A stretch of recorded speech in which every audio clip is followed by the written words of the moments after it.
우리 기도로 시작할까요, 선생님?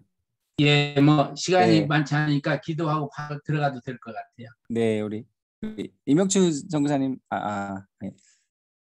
임양기 선교사님, 우리 잠시 짧게 우리 포럼을 위해서 기도 잠깐 부탁드리겠습니다.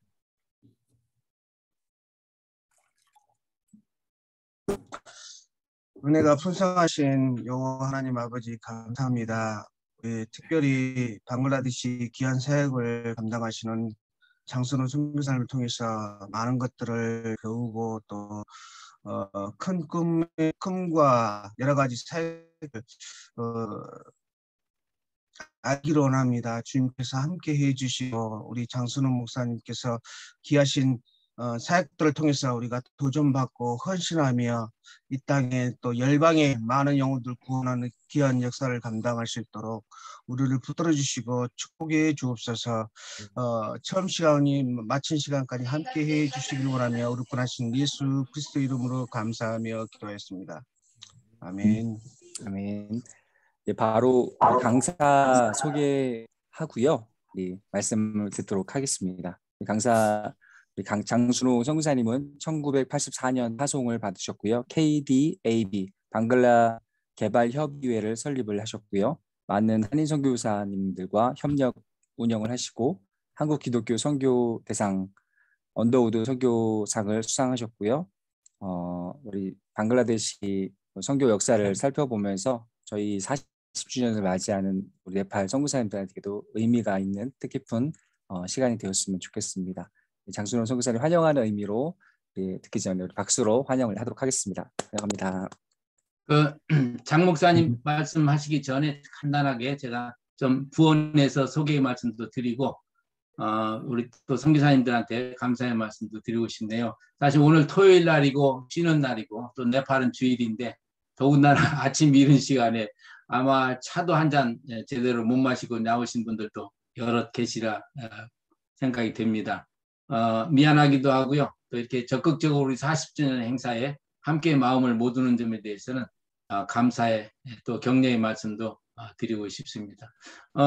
우리가 늘 지금 추구하는 것들이 40년을 어떻게 보냈는지 살펴보기도 하고 현재 우리가 어디가 있는지 또 앞으로 비욘드 히말라야 앞으로 우리 선교 방향과 정책 어떤 것들이 이제 함께 비전을 공유하면서 나가야 될지 이런 것들이 우리의 지금 중심에 있는 것들이지 않습니까? 그런 점에서 오늘 장순호 목사님 모시고 방글라데시 선교 역사와 또 한인 선교사들의 그런 여러 가지 활동들을 간단하네마 소개를 듣고 또 우리가 살피는 좋은 기초로 삼으면 좋겠습니다. 뭐 여러 가지 뭐 KWM의 회장도 역임하시고 상당히 1984년부터 가셔서 정말 시니어신데도 불구하고 그 찌마르라고 해서 다카에서도 굉장히 멀리 거기도 히말라야 산 밑에입니다. 아마 본인이 조금 얘기를 하겠습니다만은 아주 거기서 열심히 현지인들과 함께 그리고 또 많은 한인 선교사들과 함께 협력하면서 좋은 그런 우리의 모범을 보여주시기도 하는 그런 선교사님이신데요.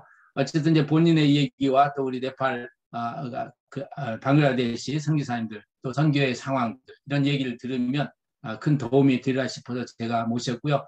저와도 이제 아주 오래 전부터 친분이 있었고 그러다 보니까 네팔에도 여러 해 다녔는데 한 번은 아까 시작 전에 나눈 얘기입니다만은 생선을 잔뜩 가져와가지고 그 당시에 한 고던지 잘 기억 안 되는 너댓 마리씩 다 집집마다 한 20가지 정도 나눠주기도 하고 그랬어요. 그리고 감리교 선교사님이시기 때문에 이제 여러 우리 네팔도 감리교 선교사님들이 잘 아시는 분인데 오늘 우리 같은 뭐 나라지만은 또 이웃이고 같은 선교사의 이런 입장에서 아마 편안하게 말씀하실 텐데 다만 저희가 좀 죄송하게 생각되는 것은 지금 장순호 목사님이 미국에 지금 계시고요. 시간도 잘 맞지 않고 최근에 가셔서 시차 때문에 고생하시는데 제가 부담을 드려서 죄송합니다. 이렇게 대표로 해서 다시 한번 말씀을 드립니다. 장 목사님 좀 방글라데시 얘기 좀 자세히 좀 들려주시기 바랍니다. 감사합니다. 제가 지금 시간을 쓰면 되나요? 예, 맞습니다. 예. 네팔 선교사님들 이렇게 이런 기회를 통해서 만나 뵙게 돼서 정말 감사하고요. 그리고 여러분들이 참 부럽습니다. 방글라데시는 이제 금년이 48주년이 되는데 이런 생각을 전혀 못했어요. 그리고 이러면 뭐 학술 포럼과 기념대회와 또 이런 모임을 통해서 진지하게 사역을 점검하고 계획하신다고 하는 그 자체가 너무 부럽습니다. 우리 동네는 사람이 많아서 그런가 봐요. 그래서 이제 또 지역적으로 흩어져 있고 그래서 가끔 모여서 밥은 먹고 교제는 하는데 근데 무슨 이렇게 진지하게 사역에 대해서 깊이 있는 대화를 한다든지 나눔 그런 걸 갖지 못했어요. 이 기회를 통해서 저희들도 배우고 그런 기회로 삼기로 합니다. 저한테 이런 기회를 주셨는데 그 주신 범위 안에서 그 방글라데시 기독교 역사, 한인들 또 사역 그리고 현안 문제들 이런 문제들 주신 범위 안에서 말씀을 좀 드리도록 하겠습니다. 먼저 1914년 벵갈 지역은 전 인도를 통틀어서 정치, 경제, 문화적으로 그 중심의 자리를 찾고 있었습니다. 인도가 분할되기 전에는 즉 지형적으로 현재의 인도, 파키스탄, 방글라데시가 한 나라로 존재했을 당시 캘커타는 전 인도 대륙의 수도였죠. 그렇기 때문에 어느 누가 이 기간 동안에 진행된 역사의 한 측면에 대해서도 기록하더라도 벵갈 지역을 언급하지 않을 수 없을 것입니다. 방글라데시 사람들은 인도 캘커타 사람들과 같은 인종이고 또 같은 언어를 사용하고 있고 현재의 방글라데시도 과거 동인도 회사나 영국 정부가 캘커타에서 행했던 모든 측면을 공유하고 있습니다. 이 제국의 확장에 따라서 다양한 선교 조직들도 점차적으로 다양한 사역 활동을 시작하게 되었는데 이런 활동들 또한 바로 이 벵갈 지역에서부터 시작된 것이라고 볼 수 있습니다. 다시 말하면 북인도 선교는 벵갈 지역 선교의 확장인 셈이죠. 그래서 이 기독교가 방글라데시에 전래된 그런 역사에 대해서는 뭐 여러 가지 인터넷이나 이런 것에서 자료를 통해서 여러분이 잘 아시기 때문에 이 자리에서는 이제 거론하고 하지 않으려고 그러고요. 바로 이 오늘 관심사인 이제 방글라데시 지역에 대해서만 말씀을 드리면 첫 번째는 영국이 점령하고 있었던 1957년부터 1947년 그러니까 인도에서 방글라데시로 독립하기 전까지 이때 상황은 지금 화면에서 보시는 뭐 일반적인 그런 정보들이고 그것은 지나가 주시고 그래서 기독교 전례에 대한 것은 좀 생략하겠다고 말씀을 드렸고 두 번째로 여기서부터 이제 좀 구체적으로 말씀을 드리려고 그러는데 한 장 앞으로 좀 앞으로 올라가 주시죠.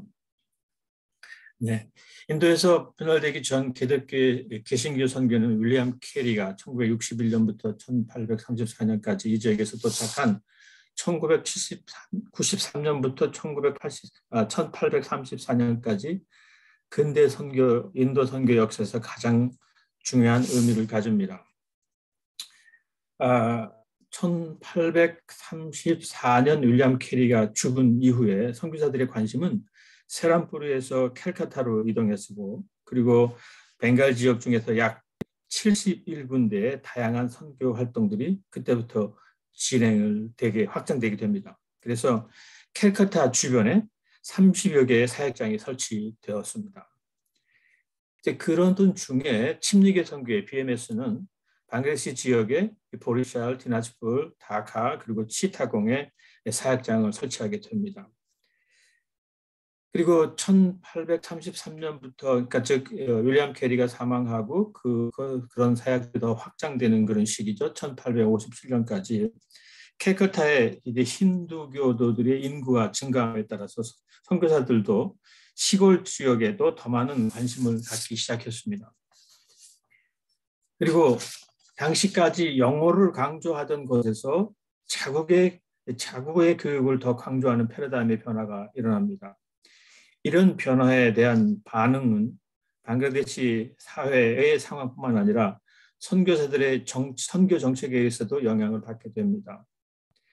그리고 이미 아시는 대로 인도 지역에서 이제 분할돼서 첫 번째 이 동파키스탄으로 분할된 지금 현재의 방글라데시가 1947년부터 1971년까지 이 기간은 200년간 영국 식민지 기간이 1947년에 마감이 되고 인도는 분할돼서 두 개의 새로운 나라가 성립됐는데 이는 전적으로 종교의 차이였던 것을 우리가 잘 압니다. 즉 인도의 힌두교들은 인도에는 힌두교들이 그리고 동서 파키스탄에는 무슬림들이 자리를 잡게 되었는데 현재 방글라데시는 당시 파키스탄의 동쪽에 위치한 일부분이었습니다. 초기 파키스탄은 세 나라의 국부의 선언을 통해서 이 나라가 세속적인 국가가 될 것이라고 말했지만 나라를 시작하자마자 곧 이슬람 국가임을 선포하고 모든 소수 종교들, 즉 힌두교, 불교, 기독교인들을 정부에 대한 영향력이 떨어지는 2등 국민으로서 대우하기 시작을 했고 그래서 다양한 사회적, 종교적 압박이 시작되었습니다. 그런데 당시 그러니까 로컬 교회 리더들은 주로 높은 힌두 계급으로부터 개종한 사람들이기 때문에 이 혼란스러운 시기에 인도 캘커타에 그대로 남거나 아니면 동파키스탄 현재 방글라데시 지역에 있던 사람들은 인도로 이주해 갔습니다. 그 결과로 동파키스탄 지역의 기독교 지도력에는 큰 공벽이 생겨나게 되었습니다. 이 당시 파키스탄 정부와 정치적으로 두꺼운 아주 가까운 관계를 맺고 있던 미국 교회들은 이런 어려운 상황에서도 동파키스탄 지역에서 정부의 그런 후원을 입으면서 강한 기반을 구축하게 되는데 이게 그때 주를 이루는 교단들이 현재에도 큰 교단을 이루고 있는 북침례교회단이나 남침례교회단 그리고 하나님의 성회 등이 대표적입니다. 이 동파키스탄으로 시작된 이후에 4년 뒤인 1951년의 인구 통계에 보면 동파키스탄의 기독교 인구는 약 10만 6,507명으로 조사되어 있습니다. 이것이 1961년에 와서는 14만 9천 명으로 4만 2,493명이 증가했는데 이것은 매년 4,249명씩 늘어나는 것입니다. 그러나 이슬람교를 기반으로 군사적 통치를 감행했던 파키스탄이 이 시기의 교회들은 전반적으로 그 사역이 침체되어 갔습니다. 교회 사역들은 점점 침체되어 갔고 말 그대로 그냥 유지되는 수준에 머물러 있었던 것이죠. 그러나 그런 반면에도 잘 교육받지 못하고 가난했던 성도들, 지도자도 없고 여러 가지로 침체했었지만 이 소수를 이루고 있는 소수 교회들은 성도들은 영적인 삶을 오히려 실천해 나가는 그런 시기가 됐기 때문에 지금도 나이 많은 교인들은 그때를 회상해요. 그때는 11조를 드리고 열매를 하나 생기면 그걸 갖다 바치고 헌금 생활도 하고 교회 생활, 신앙 생활을 열심히 했었다고 하는. 그래서 말씀드린 대로 방글라데시 기독교 인구는 절반 이상이 다 소수 민족 교회들입니다. 나머지는 힌두 가정에서 태어나서 개종한 사람들이 그 나머지를 차지하고 주를 이루고 있는 이슬람 가정에서 태어나서 무슬림 개종자의 수는 아주 미비합니다. 다음으로 그 다음 시기는 이제 방글라데시, 그러니까 1971년에 독립한 그때부터 지금까지의 상황을 간단하게 요약해서 말씀드리면 1971년이 돼서 동파키스탄으로부터 동파키스탄의 이 독립전쟁이 반발했고 약 9개월 동안 300만 명 이상의 사상자를 내면서 방글라데시는 새 나라로 탄생합니다. 이 전쟁에서 약 7천만 명의 삶이 황폐해졌고 그리고 이에 대한 서방 세계의 다양한 그런 지원이 시작되게 됩니다. 그래서 많은 기독교 원칙을 내세우면서 들어온 수많은 외국 선교단체들이 당시에 현지 기독교인들과 비기독교인 사이에 큰 혼란을 야기시키는데 그 원조물, 구제물 때부터 구호물자를 가지고 이제 이런 게 생겼는데 사역을 위한 재정이 대규모로 유입하기 시작했지만 많은 기독교 선교단체들과 선교단체들은 그 재정을 효율적으로 사용할 준비가 되지 않아 있는 상황이었습니다.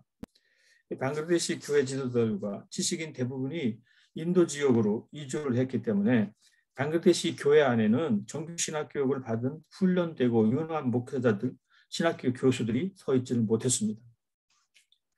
그리고 다양한 선교 단체들은 서로 다른 방글라데시 교회들에서 온 사람들을 동원해서 복음 사역을 시작했는데, 이것은 기독교의 교회의 본질과 영성은 아주 상실되고 양육된 이들을 서로 돈으로 뺏어가는 것이 당시에 흔한 일이 되었습니다. 당시에 대부분의 그 선교단체들이 시작했던 새로운 일들은 바로 교회 사역과 더불어서 사회 개발 사역이었습니다. 이 총체적 선교 개념을 소용해왔고, 당시 방글라데시 대부분 선교단체들은 구제 업무, 병원 업무, 개발 사역, 그것을 교회의 주요 업무로 여겼습니다. 이런 이유 때문에 새로운 교회들에서는 전도와 양육 사역이 차산으로 밀려나게 되었습니다. 이런 일은 교회의 불균형과 교회 내부의 불편함을 야기시켰고, 교회 연합이나 하나됨, 형제 같은 가치들은 거의 상실된 지경에 이르게 되었습니다. 이렇게 교회 사역이 점차적으로 큰 비중을 차지하게 되면서 교회는 그것을 통제할 수 없는 상황이 되었습니다. 그래서 교회는 선교 사명을 잃어버리고 단순히 하나의 자선기관으로 전락하게 되었습니다. 오늘날 방글라데시에는 67개의 기독교 종파가 있습니다. 그중에서 가장 큰 조직은 로마 카톨릭 교회로 전체 기독교 인구의 약 60%를 차지합니다. 그리고 나머지 40%는 개신교인데, 개신교는 66개의 종파로 나눠지고 그중에 절반 이상이 소수 부족 교회들로 이루어져 있습니다. 현재 방글라데시 기독교인 수는 약 800만 명으로 1억 6,700만 명 인구 중에 800만 명, 추산 0.45% 되죠. 0.0345%. 80만 명 아니요? 80만 명. 800만 명. 네. 이거 잘못. 그러니까 이게 조수아 프로젝트나 뭐 이런 그런 수치와 말씀을 드렸지만, 이런 수치는 목적과 여러 가지 이슈에 따라서 변하기 때문에 자료들에 따라서 조금씩 이렇게 다르는 것들을 볼 수가 있습니다. 그래서 다음 장에서 다음으로 넘겨주시고, 이 방글라데시 기독교의 전망은 지난 200년 동안 기독교는 방글라데시 힌두인들과 소수 민족을 대상으로만 전도하는 모습이었지만, 가장 큰 종교 공동체인 무슬림들에게는 복음을 전하려는 시도를 거의 시도하지 못했습니다. 그러나 오늘날 방글라데시에서 일하고 있는 많은 선교단체들은 무슬림을 대상으로 활발히 사역을 진행하고 있으며 희망적인 결과들도 속속 나타나고 있습니다. 이제 방글라데시 교회들이 영성과 질이 더욱 비축되어야 할 시점이 되었습니다. 내부적으로 능력과 비전, 가치와 열정을 키우면서 자신들의 문제를 스스로 극복하고 확장해 갈 수 있는 더욱 강한 능력을 갖출 필요가 충족되어야 하겠습니다. 동시에 여전히 지배적인 세력이고 기독교의 배타적인 무슬림들에 대한 지속적인 섬김과 적극적인 전도가 요구됩니다. 이제부터는 한국교회와 방글라데시 선교가 어떻게 시작되었나 하는 문제를 좀 말씀 나누려고 그러는데, 한국 선교는 1970년대부터 1980년 사이, 10년 사이에 진행이 됐는데, 한국 교회의 방글라데시 선교의 시작은 닥터 하버드 가딩턴, 한국 이름으로 고호번 선교사님에 의해서 시작되었습니다. 그는 1949년 우리 6.25 전쟁이 나기 1년 전에 미국 남장로교회 파송 선교사로 한국에 와서 한국 전쟁을 함께 겪었고 25년 동안 광주 기독병원의 원장으로 아프고 가난한 결핵 환자들 돌보며 복음을 전했습니다. 그러다가 1974년에 방글라데시로 옮겨와서 80세까지 50년 동안 한국과 방글라데시에 사역하는 동안에 그는 두 자녀를 잃었고, 아들은 한국에서, 그리고 딸은 아빠가 일하는 방글라데시 병원에 간호사로 왔다가 휴가로 미국 간 사이에 교통사고로 그렇게 딸을 잃었고, 아내는 또 병이 들었고, 자신은 마지막에 암에 걸렸지만 끝까지 주님을 믿으면서 선교 사역을 마쳤습니다. 이 닥터 카딩턴에 대해서는 여러분 여러 서적들을 통해서도 보시겠지만 실제로 저희들과 함께 지내는 동안에 그는 어떠한 자신을 위해서 어떠한 것도 남기지 않았고 재산도 기념물도 단체도 남기지 않았고 그리고 본인이 하고 하시는 의료나 구제를 선교의 수단으로 생각하지도 않았습니다. 그저 자신이 가진 모든 것을 이웃에 나눠주고 그리고 현지인하고 똑같이 살고 철저한 현지인으로 살면서 그렇게 살았기 때문에 이 고어번 선교사님 주변에 늘 거지들이 그리고 항상 전도지를 가지고 다니면서 그렇게 사역을 하셨던 분인데 닥터 카딩턴 선교사님은 이 정성균 선교사님을 초청했고 그래서 그 선교사님을 자신의 일하는 병원에 환자들을 전도하는 일을 시작으로 방글라데시 사역을 시작할 수 있도록 안내하셨고 또 그분은 전주 예수병원에 의사였던 이웅영 선교사를 초청해서 자신의 일해 오던 꼴람토너 병원을 넘겨주고 왜냐하면 남장로교회 선교사로서 은퇴하게 되기 때문에 은퇴하는 날 남장로교회에 소속되는 모든 자신이 쓰던 자동차와 집까지 그리고 자신이 일하던 병원까지 한국 선교에서 넘겨주고 자기는 걸어 나가더라고요. 제가 좀 모셔드리겠습니다 해도 no. 참 그렇게 사역을 하셨던 분인데 이분이 그렇게 해서 자신의 병원을 넘겨주고 그리고 자기 자신은 더 열악한 지역에서 사이드바트 클리닉이라고 평생을 의사로 전도자로 그리고 정말 오는 거지들 속에서 그렇게 살았습니다. 이렇게 고어본 선교사님의 초청과 통역으로 시작된 방글라데시 한인 선교가 이렇게 한 사람 한 사람씩 늘어나면서 생기는 어려움은 방글라데시가 독립한 지 얼마 안 되는 신생 독립국가로 모든 것이 정리되지 아니한 그런 어수선 상황이었고 그리고 신생 이슬람 국가로서 강력한 종교 정책을 펴나가는 정부에 대항할 만한 힘이 없었습니다. 그렇기 때문에 그때 이렇게 한 명씩 두 명씩 왔던 선교사들이 곧 추방을 당하는 상황을 맞이했습니다. 그래서 1978년도에는 정성균 선교사님이 1982년에 송희천 선교사가 그리고 86년에는 정재화 선교사 등이 추방되고 이용융 선교사도 비자의 어려움이 있게 되자 귀국했습니다. 남아있던 당시 한인 선교사들도 역시 비자의 문제로 어려움을 겪었다 보니까 제대로 된 사역을 할 수 없게 되었습니다.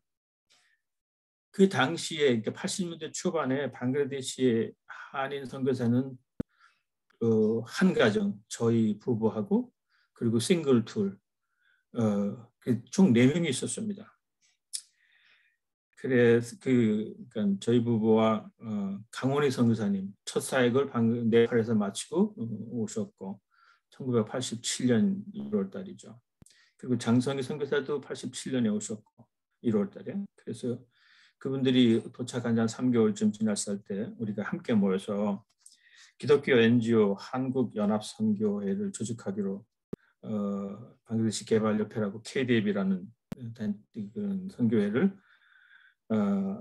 그렇게 창립하기로 의논을 모으고 6개 프로젝트, 그러니까 교육, 농업, 의료, 기술교육, 음악, 나환자치와 이런 6개 프로젝트와 46개 비자 그리고 면세 법인 기관으로 신청한 결과 1990년 1월에 한국 정부와 방글라데시 정부의 비영림 법인 승인을 받고 공식 사역을 하게 되므로 한국교회의 첫 번째 연합선교의 형태를 이루어지게 되었습니다.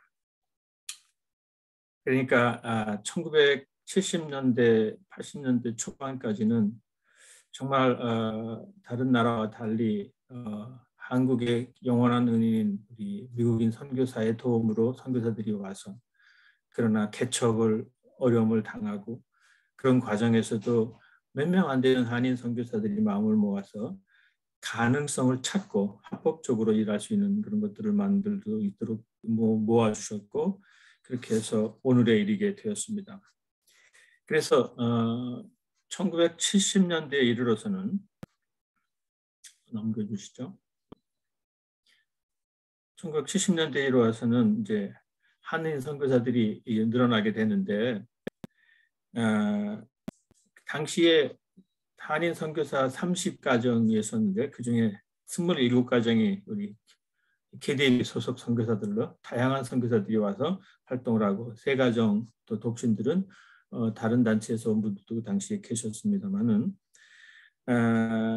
이제 이분들이 한 단체에 그때는 이제 평신도 뭐 또 목회자 구분하지 않고 전문인들로 분야별로 또 여러 교단에서 합동 성결교단 그리고 침례교 또 순복음 뭐 소속해 있는 교회들이 왜냐하면 비자를 쓸 수 있는 기관이 여기이고 그리고 재정을 통합하고 사역을 통합하고 사역이 안정되기로 할 수 있는 것 때문에 이제 이렇게 70, 90년대 초반에는 우리가 이렇게 일할 수가 있었습니다. 그러다가 2000년에서 2010년 자료 화면을 좀 넘겨주시면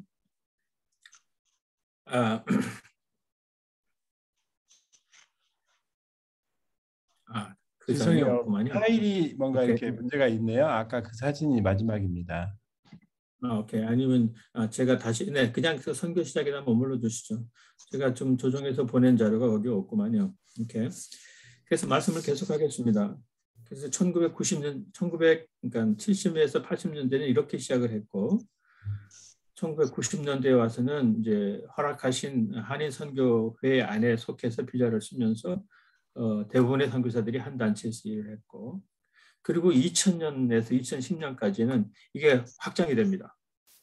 그래서 KDB 소속 외 한인 선교들이 속속 입국하면서 방글라데시 선교사들이 약 160명 이상으로 늘어납니다.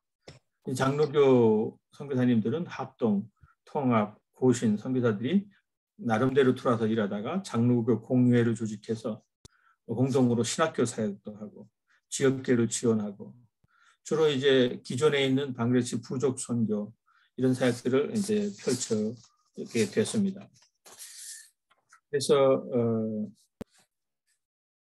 부족민들과 힌두교 중심으로 주로 이제 이 신학교 사역들은 진행이 되고 그리고 선결교단 선교사님들도 이 당시에 들어주시고 그래서 부족민 선교 또 NGO 사역 그밖에 이런 사역들을 이제 활발히 진행하신 거고 그밖에 단독으로 파송된 선교사들도 꽤 그러니까 그 160여 명의 선교사들 중에 대부분이 이제 단독교회들이 한국 선교가 확장과 함께 들어오셔가지고 주로 이제 도시 빈민 사역들, 호스텔이나 방과후 학교나 비정규 교육 이런 다양한 사역들을 시행하시게 됐습니다. 그러나 이때는 수적으로는 성장을 했지만 다른 지역에서의 경우와 비슷하게 우리가 열심을 가지고 일을 한 반면에 철저한 그런 기다림 또 현지에 대한 그런 고려 충분할 수 있는 시간적 여유가 없어서 그렇겠지만 다양한 문제들이 발생하게 됩니다.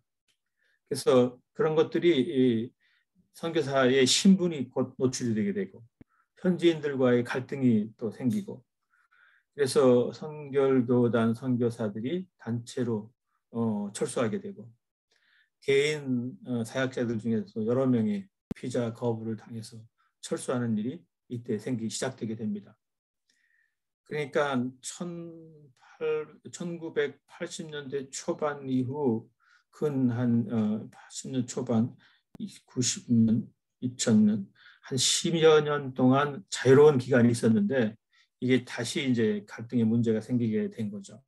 그러다가 2020년대 지금 이제 2020년대에 와서는 여러분과 동일한 이제 위기와 도전을 방글라데시 사역지에서도 동일하게 경험을 하고 있습니다.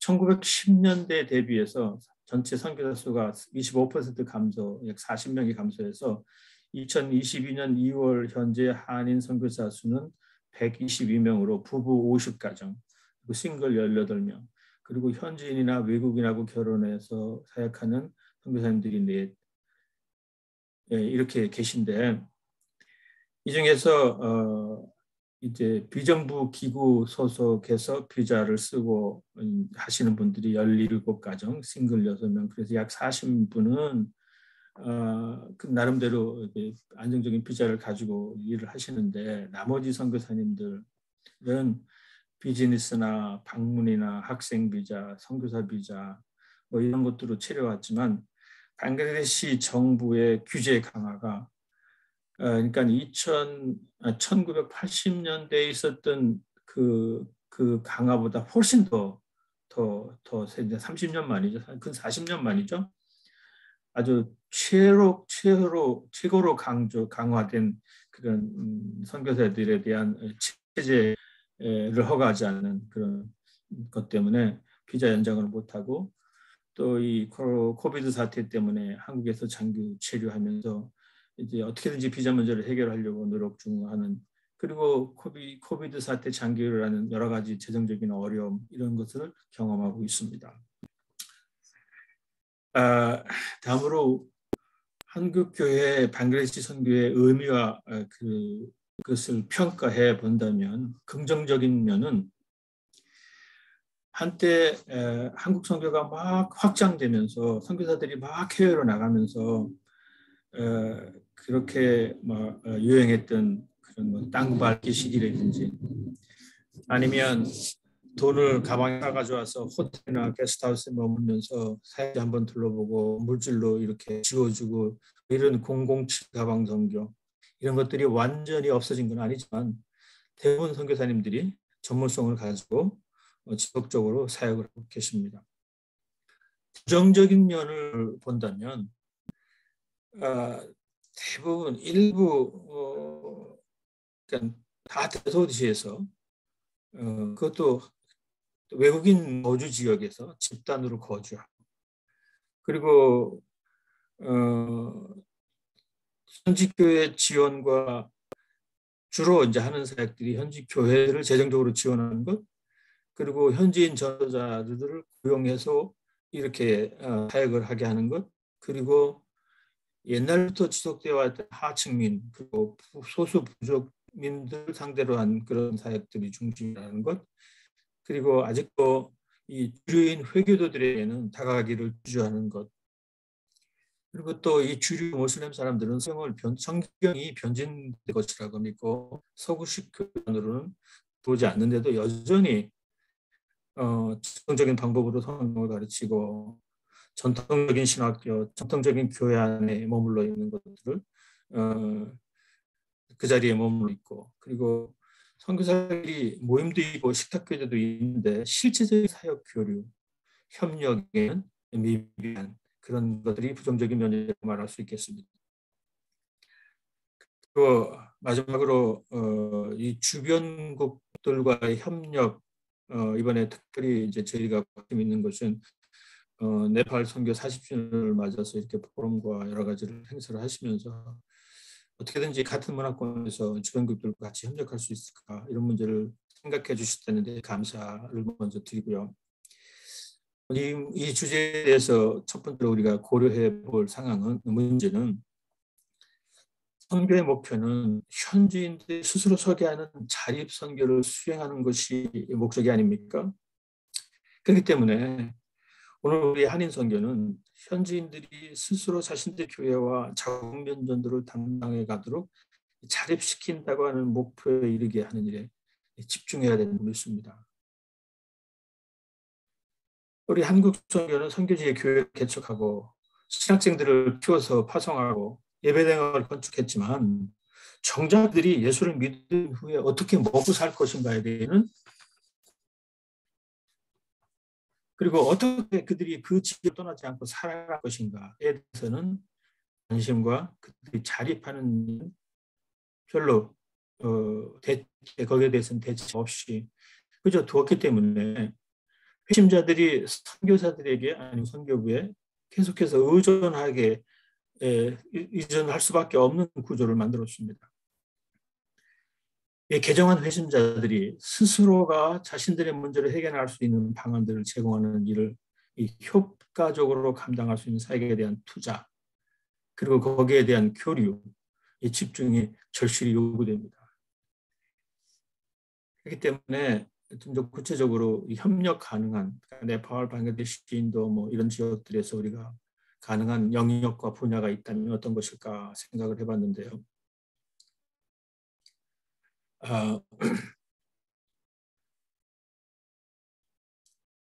방글라데시 지역 내에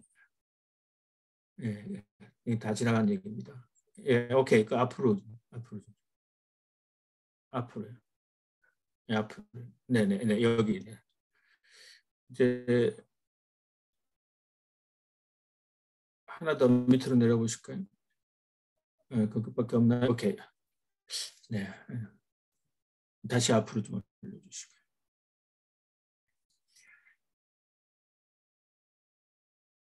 그래서 그러니까 우리 협력 가능한 문제들을 분야를 한번 찾아본다면 고려할 문제는 말씀드렸고 영역과 분야라고 한다면 방글라데시 지역 내에 네팔인 이주민 사역 뭐 이런 것도 아까 어떤 선교사님 소개했는데도 우리가 대등 소개하잖아요. 교육 사역도 있고 무슨 뭐 비즈니스를 통한 이런 일들도 있고 지역 교회를 지원하는 일도 있고 신학교 사역도 다양한 사역들이 있을 텐데 이런 사역들의 이 대동소이하지만 같은 문제를 안고 있지만 어떻게든지 그들이 재정적으로 아니면 영적으로 자립할 수 있도록 시도를 하고 있고 그런 성공적인 예가 있다면 이런 노하우들을 서로 좀 나누고 그리고 교류하고 특히 우리 선교사들뿐만 아니라 함께 일하는 현지인 사역자들이 여기도 되는구나 라고 하는 그런 어떤 경험을 체험할 수 있도록 이렇게 만들어주는 그런 일들이 가능할 것 같다는 생각을 합니다. 그러니까 이게 뭐 자립선교의 모델을 나눈다고 하는 것은 그 모델은 어떤 한정된 것이 아니라 그것이 신학교 사역일 수 있고 로컬 교회 사역일 수 있고 교회 사역일 수 있고 비즈니스 사역일 수 있고 뭐 전반을 통해서 그러나 우리가 그런 일을 하는 것들은 다 툴이고 결국에는 교회를 세우는 건데 교회가 건물이 아니고 유형의 교회들, 무형의 교회들 자국민 전도와 그리고 영적 생활과 그리고 말씀 사역을 말씀 생활을 할 수 있는 스스로서는 교회들을 세워 나가는 것이 아니겠습니까?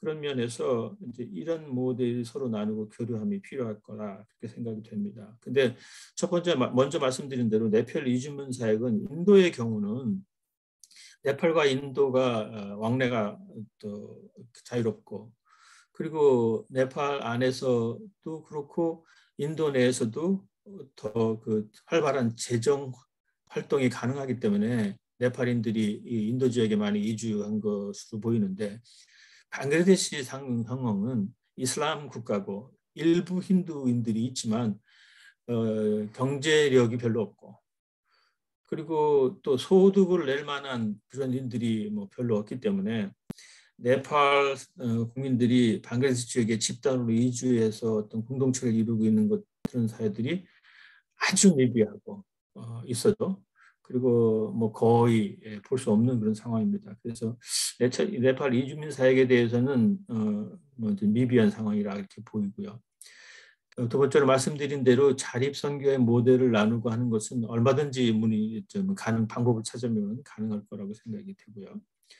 그리고 이제 자꾸 이렇게 비자 문제가 어려워지니까 이제 비자 연장을 하기 위해서 주변 국가를 이제 여행할 수밖에 없게 되는데 한국에 가서 비자를 하는 것도 이게 거리 문제도 있고 또 한국에 있는 대사관에서 뭐 그렇게 쉽게 이렇게 호우적으로 우리 선교사들의 비자를 해결할 자세도 아니고 그렇게 되기 때문에 단기간 이렇게 왕래하면서 이렇게 하는 방법을 찾아보면 좋은데 이것이 2000년대 요새같이 어려우기 전에는 가능했습니다. 얼마든지 저도 그래서 초창기에 장기 비자가 없을 때는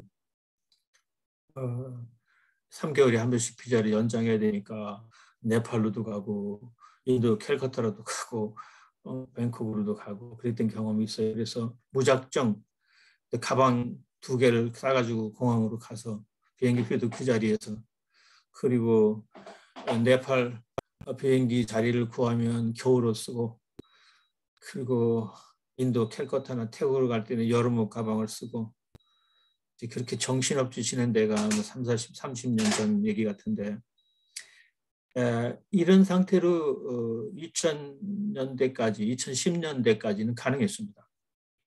근데 2010년대 후반부터 지금 현재 2020년대, 특별히 2020년대 와가지고는 아주 정규 NGO까지 세금 문제를 걸어가지고 비자 문제에 대해서 굉장히 까다롭게 하고 있어요. 어떤 분들은 뭐 다 시크릿, 왜냐하면 5년에 한 번씩 노동허가 시큐리티 클리어런스를 받게 되는데, 그걸 받게 되면 이제 비자는 5년 동안 계속 연장할 수 있습니다. 근데 뭐 보통 까다로운 게 아니에요. 뭐 뇌물 문제가 아니고 정부 자체가. 그래서 네팔에서 방글라데시 입국 비자를 받는다거나 인도에서 방글라데시 입국 비자를 받는다거나, 이게 투어리스트 비자도 요즘은 안 줘요. 그래서 현실적으로는 당분간, 이건 오래 갈 거라고 보지는 않습니다.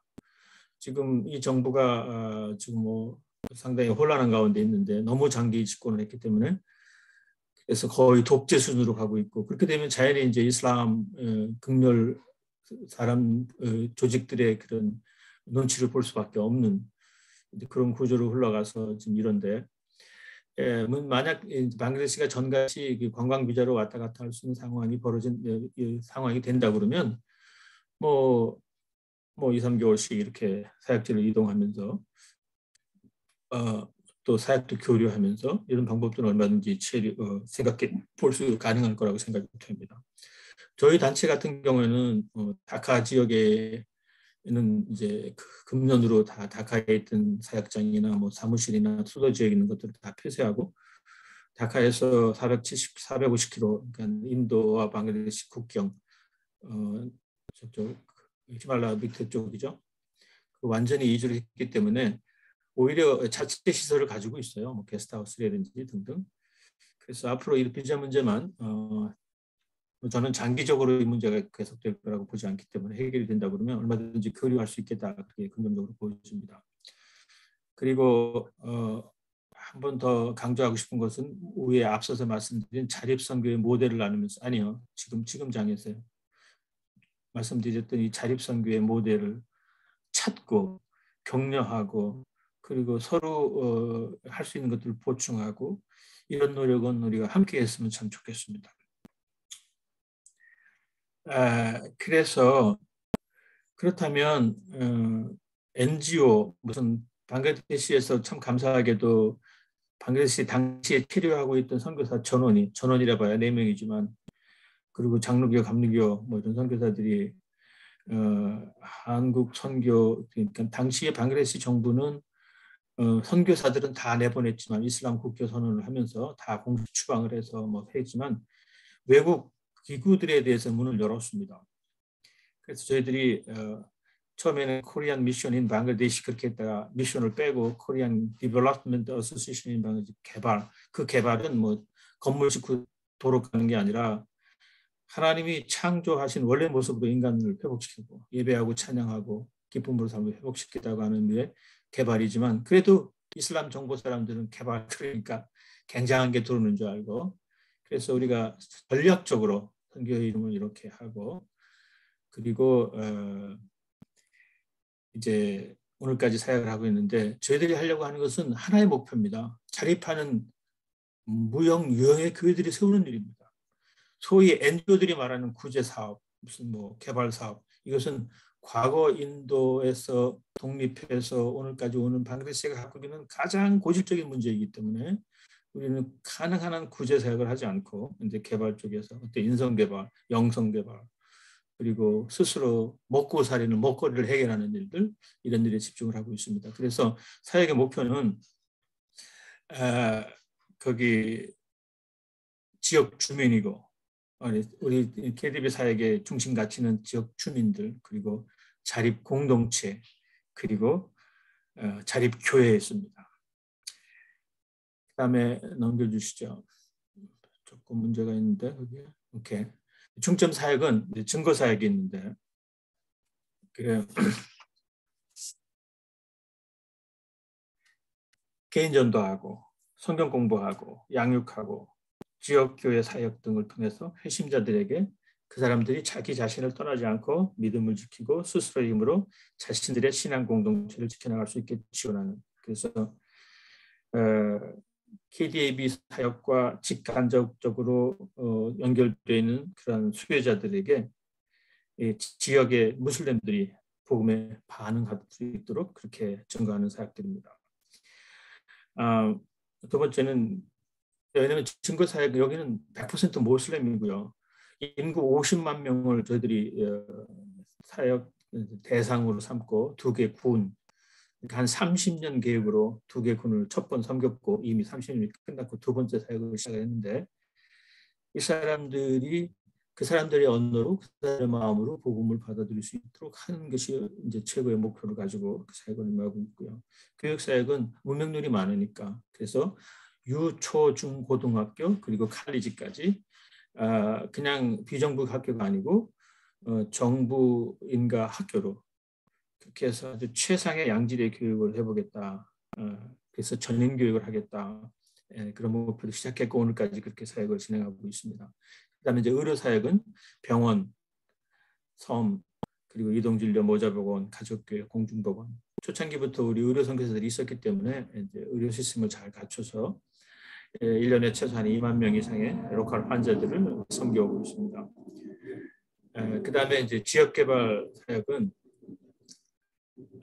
시범 농장, 왜냐하면 가난하니까, 그래서 양질의, 그리고 모래땅이니까 거기에서 수종을 개량하고 모래땅에 나오는 식물들을 가리키고 또 너서리를 만들고 농업 방법들을 교육하고, 그래서 그것을 보일 수 있는 시범 농장, 그리고 자립 마을, 그다음에 호스텔, 나환자들을 위한 일들, 그리고 신용조합, 이런 것들을 통해서 지역개발 사업을 하고 있고, 5번째 직업훈련은 뭐 컴퓨터라든지 공조훈련이라든지, 그래서 지역 청년들이 자기들이 스스로 일해서 일할 수 있는 일들을 제공하는 일들, 그리고 문화음악학교, 스포츠 태권도 아카데미, 뭐 이런 일들을, 그리고 공부를 할 수 있는 실력이 있는데 돈이 없어서 상급학교 진학하지 못하는 학생들과 그리고 교육자, 또 신학생들을 위한 장학사업, 이런 것들을 중점 사역으로 삼았습니다. 그리고 지금까지 진행하고 있는 일입니다. 그 다음으로 넘어가시면, 그 수행 방법은 이제 제일 중요한 게 이제 이슬람 지역에 기독교인들이 처음 들어갔고 기독교 선교단체가 처음 들어갔기 때문에 처음에는 참 여러 가지로 이제 어려움을 많이 당하고 이제 그랬는데, 그래서 제일 처음에 한 것은 출신 종교에 따라서 차별을 두지 않았습니다. 그래서 저희는 처음부터 기독교인을 뽑지 않았습니다. 지역 국민 비례로 무슬림 90%, 힌두교 9%, 기독교 1%. 이게 처음에는 약 150명의 풀타임 사역자들과 주변에 1000여 명의 일 노동자들, 뭐 이런 사람들을 대상을 할 때 전혀, 그리고 절대로 지도 리더십에 기독교인을 쓰지 않았어요. 왜냐하면 우리가 함께 일하는 동안에 이 사람들에게 기회를 주기 위한 겁니다. 그래서 이것은 오늘 현재도 똑같습니다. 전임 직원 사역자들의 90%는 이슬람 출신이고 힌두교고, 그리고 기독교인 1%입니다. 그다음에 이제 처음부터 지금까지 30년 동안 한 번도 빼지 않은 것은 모슬렘 직원들이지만 개종을 공유하지 않는다. 그러나 사역정별로 기도 모임, 아침에 바이블 스터디에는 꼭 참석한 것을 분명히 서약하고, 믿는 것을 강요하지 않지만 업무 시간을 1시간 빼서 그 일을 제공할 테니까 와서 앉아 있어라. 이것이 이제 지속적으로 왔는데, 이 일 때문에도 여러 가지 사건이 있었습니다만은 말씀이 들으면서 난다고 내비둬도 말씀 속에서 이런 변화하는 것들을 보고 있습니다. 그다음에 양육. 자칫 잘못하면 NGO 사역은 이제 프로젝트가 많이 돌아가기 때문에 또 동원되는 인력이 많기 때문에 이게 숫자에 속을 수가 있어도 저희들은 철저하게 예수님의 제자 12명이 수많은 군정들, 그래서 5,000명을 먹이고 다루고 또 그리스도로 인도하는 그런 자리에서 행동했던 같은 이 소수의 그리스도인들, 그 지역에서 지역민 출신으로 이런 것들을 양육하는 데 집중을 했습니다. 그리고 반복 훈련은 왜냐하면 처음 기독교에 대해서 대면하는 그런 지역민들이기 때문에 또 사역자들이기 때문에 이게 반복은 교류자의 헌신도를 증대시키다는 면을 적극적으로 활용해서 입으로 말하지 않으면 구원을 받을 수 없다. 믿음은 그것을 어떻게 행동하는가 아닌가에 따라서 달라지는 거잖아요. 그래서 하나님은 우리 인간을 알고 계시기 때문에 인간은 자기가 믿는 것을 말하는 것으로부터 믿도록 만드셨다고 로마서 10장 9절에서 10절에서 말씀과 같이 이 명제를 효과적으로 사용하기 위해서 처음부터 지금까지 계속해서 반복을 하면 할수록 우리 마음속에 강력하게 작용되는 원리를 적용했습니다. 그래서 성경하게 하고 매일 구호하게 하고 밥 먹을 때도 식탁 구호를 하게 하고 하다못해 찬송도 구호로 식사 찬송을 하게 하고 이렇게 해서 모슬렘들도 공부를 안 해도 동네 사람들이 뜻은 몰라도 구호를 하는 이렇게 되도록 계속해서 지속적으로 반복 훈련을 시켜요. 두 번째는 훈련을 통해서 배우게 하는 인지 인식 방법을 적용한다는 것이었습니다. 그래서 현지인들 질서 교육이 없는 정규 교육을 받아본 도 없는 그런 지역의 사람들과 학생들과 직원들이기 때문에 이 사람들에게 매일 국민의례, 집단체조, 공동청소, 공동 모임 이런 것들을 참여하게 하고 그리고 발표하고 이런 것들을 지속적으로 실시함으로 계속해서 말하게 하고 계속해서 반복하게 행동하기 위해서 이것을 통해서 헌신을 배우게 해왔습니다. 처음이 어렵지. 처음 하여튼 몇 년 동안 참 고생을 했어요. 이런 단순한 것들 때문에. 그러나 한 30여 년을 지속적으로 이렇게 해보니까 이것이 몸에 배면 너무 놀랍게 달라지는 걸 보고 있습니다. 그리고 세 번째는 어쨌든 자신들의 문제, 정신적인, 물질적인 것 모든 걸 포함해서 첫째 뭐가 진짜로 필요를 알게 하고 거기서부터 자신들의 문제를 찾게 하는 것을 하는데 관심을 두고 실제적으로 방법에 적용을 했습니다. 그리고 저희 단체의 그 목표와 목적은 그 사역의 목적과 목표를 처음부터 그리고 계속해서 진행하도록 분명히 하는 겁니다. 그렇기 때문에 계속해서 매 3개월마다 지역에 있는 지도자들, 거기는 아주 방글라데시 지역에도 시아 이슬람들, 방글라데시의 가장 강력한 이슬람 조직들이 그쪽에 있고, 그리고 중앙정부에서 변방이기 때문에 테러 캠프라든지, 그리고 아주 골칫덩어리인 사람들이 아주 폐쇄적인 그런 지역인데, 그런 지역 지도자들과 농촌 청년들, 지역 주민들을 통해서 외부 세계, 거기서 나서 거기서 죽는 사람이 대부분이니까요. 외부 세계를 알리고 그리고 어떻게든지 자립할 수 있다고 하는 의지를 격려하는 것들을 3개월마다 가장 중요한 사역으로 이렇게 시행을 해왔습니다. 그리고 두 번째는 전 직원들이, 그러니까 이것은 예수를 믿지 않았어도 우리 선교사들은 물론이고 매월 지역 주민들과 지도자들 가정을 개인적으로 방문하고 스태프들은 집을 개방하고 특히 이제 이 집중 양육되고 있는 개종한 직원들을 말하는 거죠. 그리고 지역 주민들이 찾아오는 것을 더 격려를 하고 이런 일들을 시행했고요. 세 번째는 지역 지도자들과 청년들을 위한 집중 훈련을 매 2년 2번씩 실시해서 이제 우리가 이 가나안 농군학교를 했기 때문에 그래서 우리 한국의 새마을 훈련식, 농군학교 훈련식으로 지역의 문제점 그리고 그 해결책을 알게 하는데 그래서 노동하는 것, 협동하는 것, 유익한 것들을 체험하게 하고 이슬람 신앙은 인샬라 그래서 이 체념주의잖아요.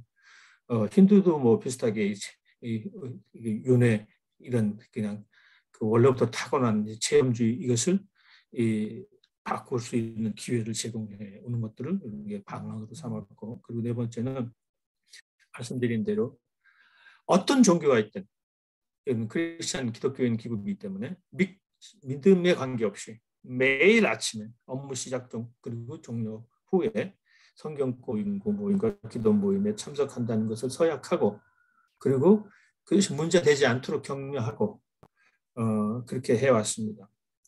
그리고 모든 스태프들이 매월 분야별로 업무를 철저하게 점검하고 평가하는데 이것을 처음에 세운 일이고 오늘까지 가장 중요한 그런 목적을 이루기 위한 방법으로 시행을 하고 있는 일들입니다.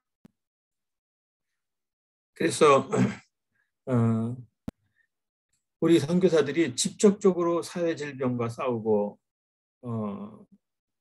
또 이런 문맹과 싸우고 가난과 싸우고 또 이교도와 싸우지만 그러나 그런 것들을 하면서 동시에 특정 집단을 전도하려는 목적에 집중하자고 하는 데에서 그런 목표를 가지고 시작을 했습니다. 자체적으로 좀 평가를 해본다 그러면 그렇게 1985년에 준비를 시작해서 87년에 오피셜하게 모임을 갖고 3년 동안 준비돼서 두 정부로부터 비정부 법인으로 등록을 하고 비자를 쓰게 될 때까지 1990년 1월까지 몇 해 동안 이렇게 준비해서 시작해서 지금까지 30여 년이 흘렀죠. 30몇 년이 됐네요.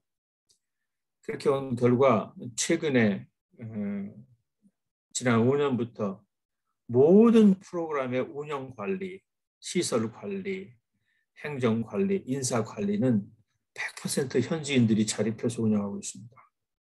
그래서 저희들이 병원, 학교, 농장, 훈련원, 재정 관리 포함해서 현지인들이 전임자들이 그래서 재정은 전문인 회계사들도 있고 교사들 현지인들이고 의료인들도 현지인들이고 행정관리 다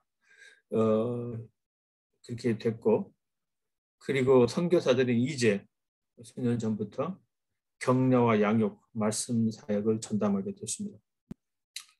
재정 자립도는 1919년 그러니까 작년 재작년 결산이죠. 사역비로 지출한 것만 총계가 14만 6,866불, 한국 돈으로 1억 7,153만 9,488원인데 그 중에서 6만 1,513불, 한국 돈으로 7,184만 7,184원. 이건이 전부가 현지인들의 헌금, 벵그라데시 사역장 수익금으로 충당이 됐습니다. 그러니까 퍼센트로 따지면 전체 사역비 지출의 42%를 로컬에서 만들어서 자립했습니다. 그러니까 이 현지 수입이라고 그러면 수업료, 진료비, 교회 헌금, 훈련비, 농장 수입 이런 것들을 말합니다. 그러니까 가난한 사람들은 여전히 학비를 안 내지만 그러나 돈이 있는 사람은 한 달에 1불이라도 내라.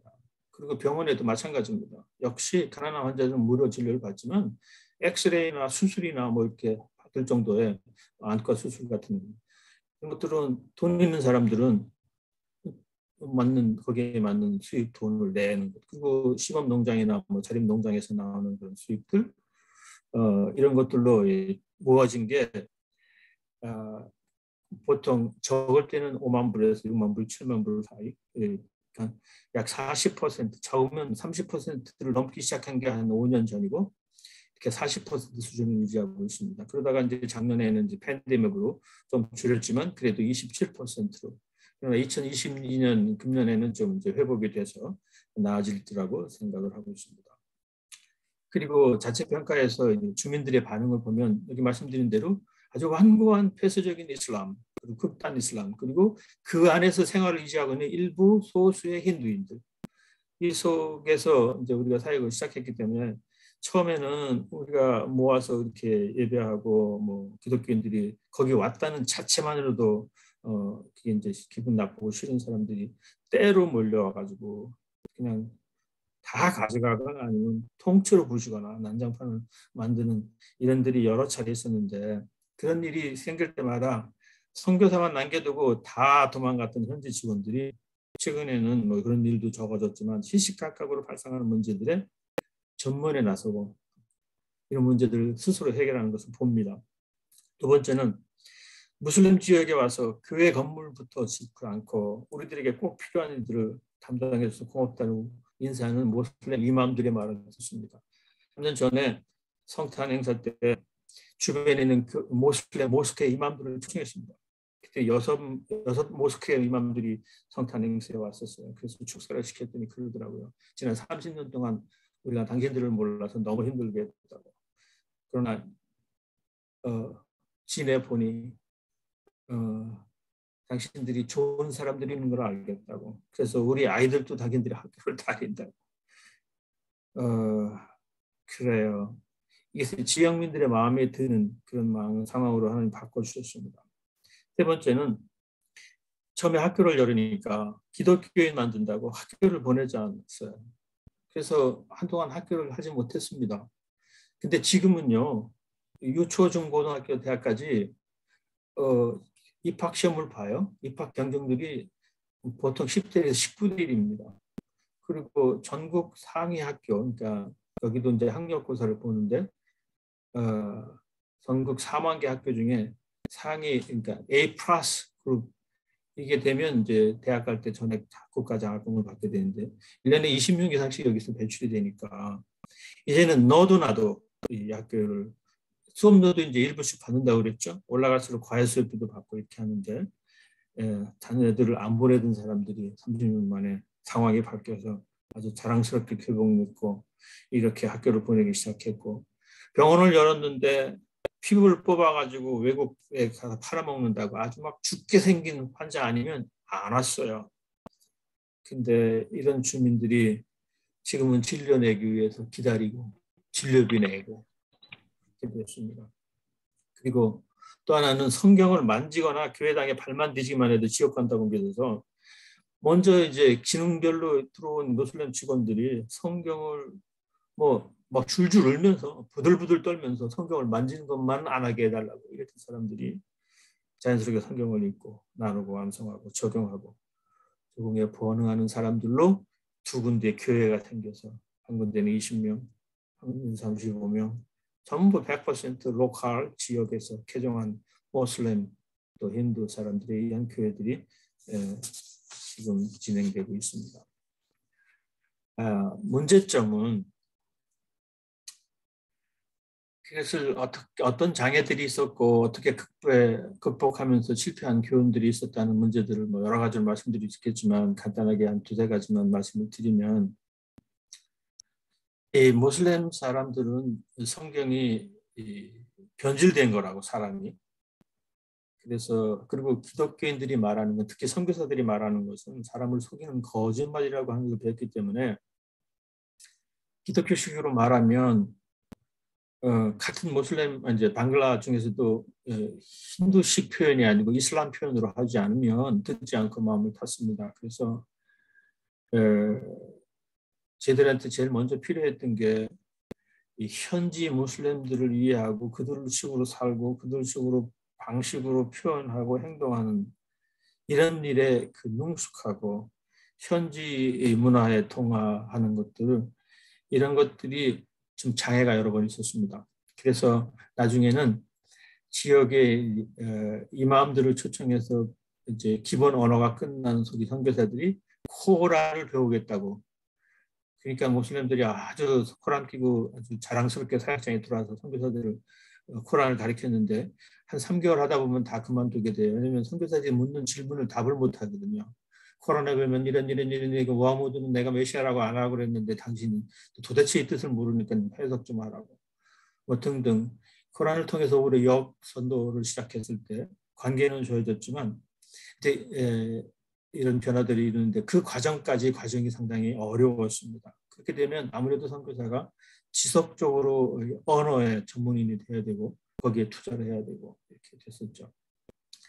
그리고 역시 자립이라고 하는 목표를 달성하기 위한 겁니다. 어떻게 특별히 기독교 NGO 기관이다 그러면 물량 지원할 거라고 하는 그런 기대를 가지고 들어와 있는데 처음부터 그걸 아니라고 그러고 그리고 외국인 그러면 뭐든지 우선 금전적인 혜택 그리고 직업 이런 거를 먼저 기대하고 있는 사람들에게 어떻게든지 이 일을 이루기 위해서 먼저 우리가 태도를 바꿔야 될 것이 많았습니다.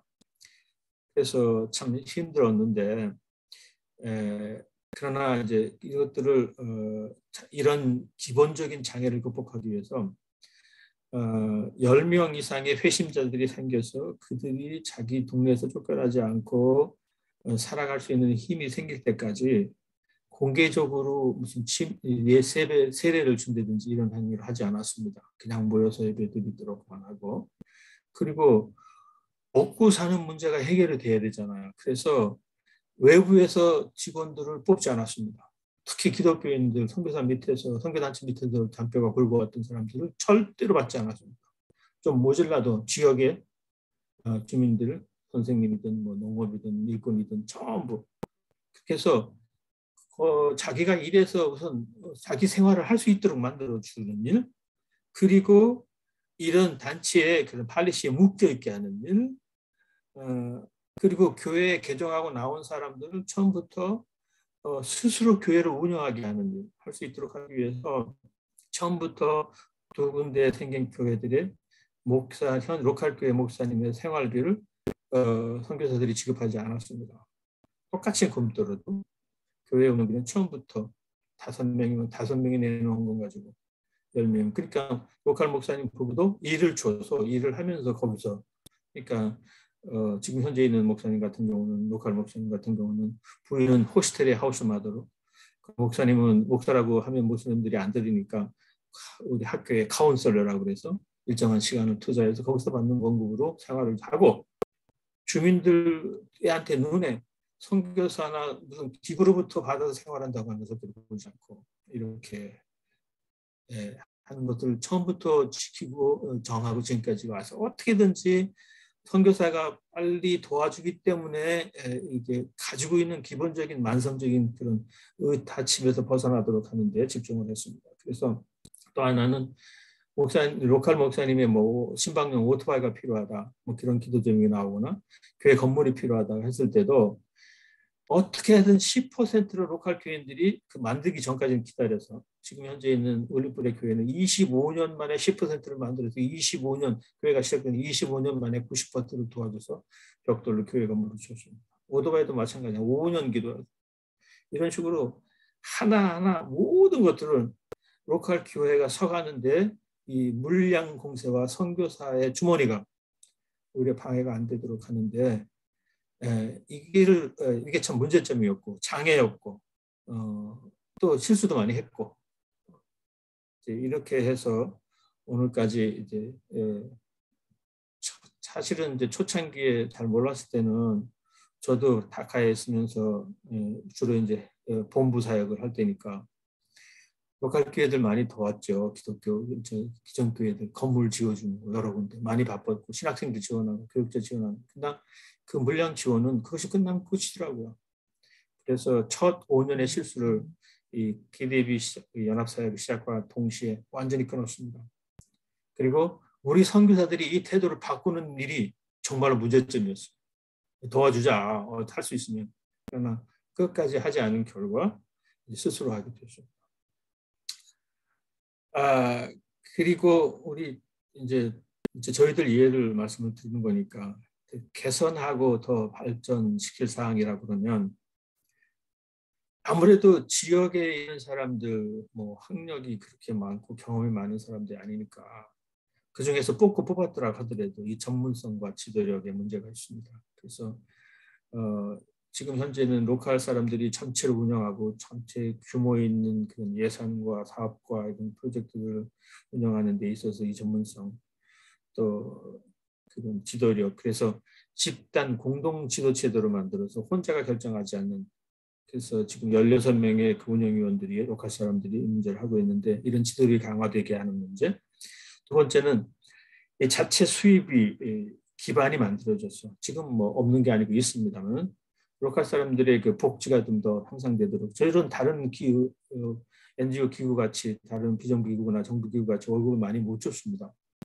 왜냐하면 저희들이 재정을 완전히 오픈하고, 이제 저희 단체 선교사들은 그냥 비자가 46개나 있으니까 비자 쓰고 자기는 개인 사역하는 그런 연합팀이 아닙니다.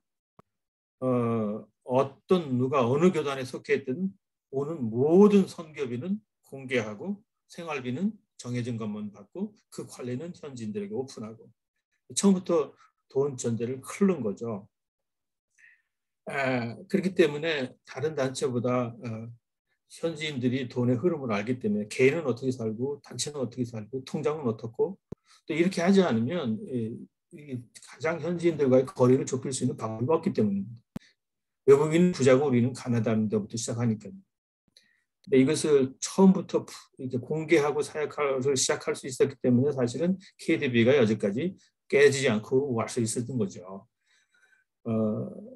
그런데 그렇기 때문에 그런 이유로 있는 거 다잖아. 한국교회도 어렵잖아. 그리고 또 몇 선교사들은 자비량으로 일합니다. 교회의 후원을 받지 않고.